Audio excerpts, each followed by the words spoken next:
that we saw Fatima bint Asad come towards the Kaaba.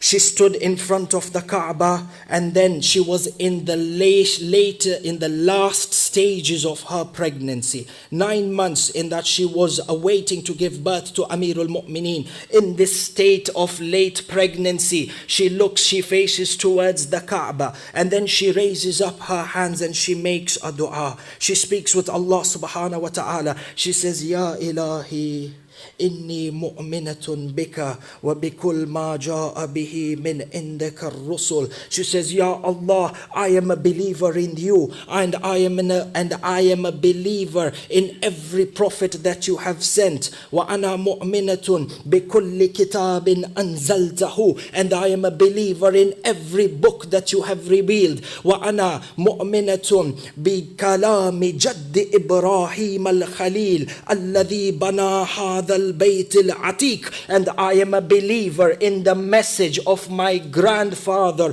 Ibrahim al-Khalil, who built this house. Even during the time of Jahiliyyah, there was this pure lineage of people who still believed in the unity and the tawheed of Allah subhanahu wa ta'ala. From here we understand that Fatima bint Asad is also from the lineage of Nabi Ibrahim. She was a believer in the oneness of the message of Ibrahim. She was one of those people from one of those families whose najasa of shirk and kufr has never touched this lineage. And then she raises her hands towards Allah. She says, Ya Allah, or she says, Ilahi, inni as'aluka bihaqqi hadha al-bayt wa bihaqqi man banaha wa bihaqqi المولود الذي في إحشائي. She says, Ya Allah, I ask you by the sake of this house, and I ask you by the sake of the person who built this house, and I ask you by the sake of this baby who is in my womb. لما يسرت علي ولادتي. She says, I pray to you and I beseech you by these three. Wasila is something that existed and is from the sunnah of Nabi Ibrahim. Those people and those voices that come out and are against the wasila, they should know that they are not only against the deen of Rasulullah, but they are against the deen of Nabi Ibrahim al-Khalil, who built the Kaaba. Allahu Akbar. Abbas ibn Abdul Muttalib and Yazid ibn Ka'nab say, as soon as she said this, he says, فَإِذَا هِيَ دَعَتْ بِهَذَا الدُّعَاء فرأينا البيت كان انفتح من ظهره. Allahu Akbar. As soon as she performed this dua, Abbas says that we looked at the house and the corner of the bayt, yani the Kaaba, the corner of the bayt, kad infataha laha, it split open for her. Fatima bint Asad walked inside. Abbas said, Abdul Muttalib says, fagabat anna, she fagabat an absarina, she disappeared into the darkness of the Kaaba. We stood up, and as soon as she entered, فَعَادَتِ الْفَتْحَةِ وَإِلْتَزَكَتِ الْبَيْتِ بِإِذْنِ اللَّهِ تَعَالَى. We stood, we tried to look into where she has gone. We approached the crack towards the Kaaba. Abbas says that as soon as she entered the Kaaba, just like the way it miraculously opened, it miraculously closed back in that part. Abbas and Yazid say that we went forward towards the door of the Kaaba. We tried to open the door with a key, but the lock will not open. We tried to bring other people from the family of Abdul Muttalib who might be able to open the lock. One other tradition says outside the one of Bihar that they tried to break the lock with a stone, but the lock on the door of the Kaaba would not open. Abbas says, فَعَلَمْنَا أَنَّ هَذَا مِنْ أَمْرِ اللَّهِ. Abbas says we knew that this was one of those actions from a divine Lord and a divine power.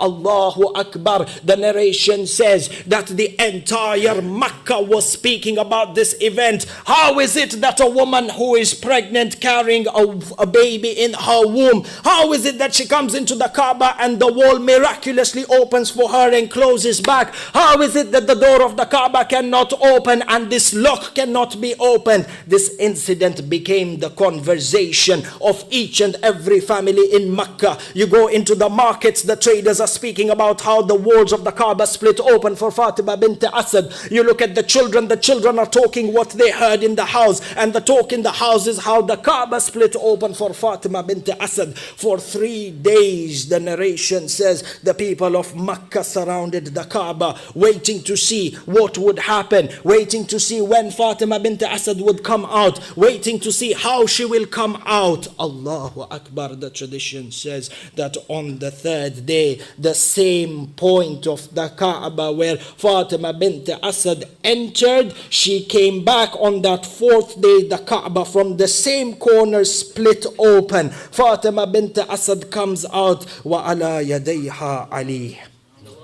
She says she comes out of the Kaaba.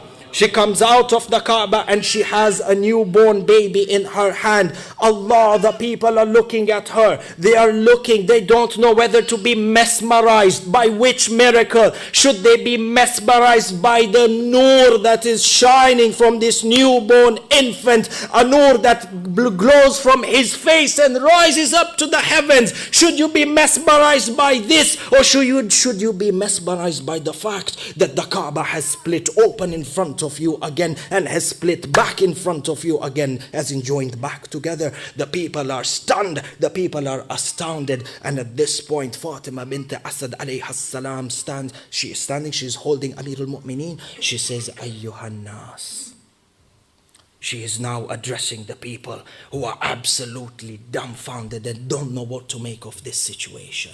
She says to them, Ayyuhan nas, قد أختارني الله وفضلني على كل من قبلي من نساء العالمين. She says, Fatima bint Asad says, Allah subhanahu wa ta'ala has honored me and has selected me over every other woman from the women of the world who have come before me. Then she goes on to give the reason for this. She says, لأني قد ولدت في بيته العتيق. I gave birth in the house of Allah subhanahu wa ta'ala. وبكيت فيه 3 أيام أعكل من تمار الجنة وأوراقها. She says that I was the guest of Allah subhanahu wa ta'ala inside the Kaaba. I gave birth inside the house of Allah. I was his guest for 3 days and I ate from the fruits of Jannah for the 3 days that I was inside the Kaaba.